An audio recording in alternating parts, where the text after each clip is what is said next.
Hi everyone, my name is Jean-Claude Garrett, and today I'll be walking you through my case study on Villanova's men's basketball. Specifically, I look at how turnovers and whether the game was home or away affected their point differential, so their location, basically how much they win or lose.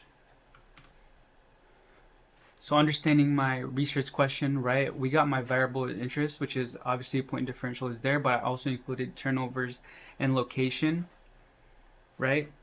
So I'm just curious if the variable turnovers and location affects the point differential. That's what I was thinking. And then population in the sample. So obviously it's going to be population of all Villanova's men's basketball games, like not just the games I've in my data set, but my population is any game they could play, right? And the sample is just specific seasons or season provided in my data set, which I have currently. And then my parameters and statistics. The true mean point differential for Villanova based on turnovers, location, and true relationship between the three, right? My sample is the sample mean point differential, the correlation between the turnovers and point differential, and the average point differential for each game location based on the collected game data. And then my scientific question, how do turnovers and games location affect Villanova's point differential in basketball games? And then for my data characteristics and reliability, right, my data types, my point differential and turnovers are both quantitative, because it's a countable number. And it's something I can measure on, I can do math on, and then location is nominal because it's categorical. My data is a cross-sectional data because we're looking at individual games, not tracking the same variable over time, right? Key time. Even though games happen over a season, in this case, you are treating each game as an independent unit.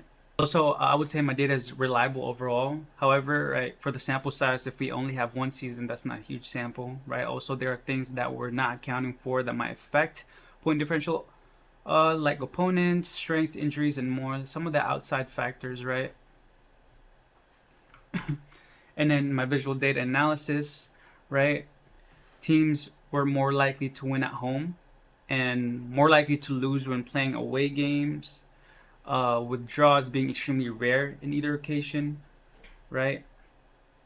So that's the middle picture that you're seeing at, right? That's my histograms. The right one is histogram and the left one is a scatter plot. So for my quantitative data, more specifically my histogram, right? The distribution of point differential for Villanova men's basketball games is left skewed, right? Substantial losses, indicating that while most games were closer or wins, a few substantial losses drag the distribution toward the negative. And for my other quantitative data, more specifically my scatter plot, all the way to the left, it shows a weak negative relationship between turnovers and points differential, suggesting that as turnovers increase, point differential tends to decrease slightly, which makes sense, And then these are just the statistics that I got when doing Excel. I just wanted to show you guys. So another one says the away games and point differential in the home games, and this is the home and away games for turnover. All right, so case studies question set 2, right? So constructing a confidence interval for a population mean. So do I need to do any assumptions? Yes, I do, right? To generate a confidence level interval for a population, we need independence, right? So, and then the sample size of 66 is high enough, greater than 30, which for the central limit theorem apply, right? And resulting in an essentially normal sampling distribution of the sample mean, even if the population distribution is not, right? And then this one right here is my confidence interval for average point differential, right? And should I use a Z or a T interval? In this case, I should use a T interval because the population standard deviation is unknown and the sample size is large but not infinite, right? And these right here is just the data that I got, the statistics that I got from doing in Excel. All right, and this is just the 90 and 98%, right, for the confidence level. And these are just the statistics and the numbers that I got. And that was question was someone claimed that the average different point was 12, right? Do we support the claim? We reject the claim, actually. So there's not enough statistical evidence that 10% significance level to support the claim that the average point differential is greater than 5. In fact, the sample suggests Villanova is more likely to score less than the opponent's average, since the t is negative 2.95, less than critical t value of 1.295, and the p value is greater than 0.1. And then and in the hypothesis, again, assumptions, yes, we do need the assumption, right? There's the individuality, independence, right?